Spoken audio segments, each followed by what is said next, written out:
La loi tendant à prévenir les usages dangereux du protoxyde d'azote, autrement appelé gaz hilarant, est parue au journal officiel le 2 juin 2021.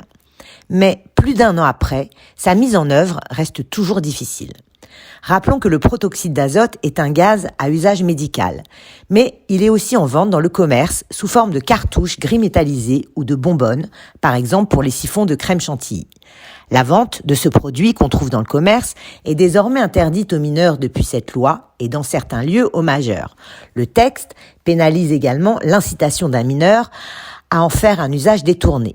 Mais il ne répond que partiellement à la consommation de gaz hilarant, notamment dans les soirées étudiantes où le phénomène est en forte progression.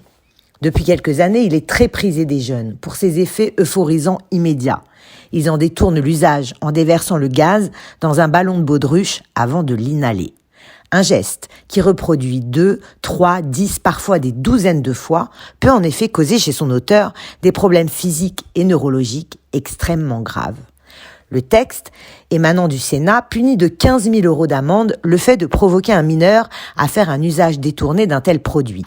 Il interdit, plus précisément, le fait de vendre ou d'offrir à un mineur du protoxyde d'azote, quel qu'en soit le conditionnement, sous peine d'une amende de 3 700 €. Les ventes dans les débits de boissons sont également prohibées, même pour les majeurs. Mais la consommation continue sur la voie publique et le préfet de police de Paris, ainsi que les maires d'arrondissement, se sont réunis ce lundi pour discuter de la possible interdiction de la consommation de protoxyde d'azote sur la voie publique aux mineurs.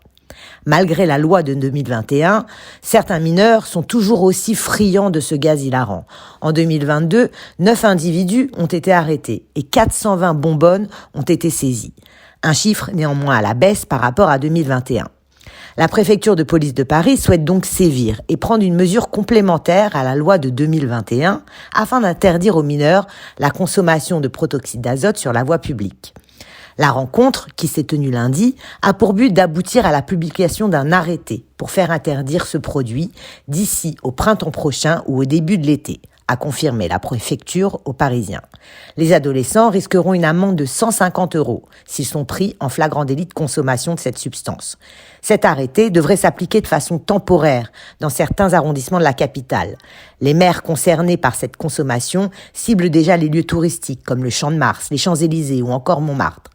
Plusieurs grandes villes françaises ont déjà pris de telles mesures, à l'instar de Marseille par exemple.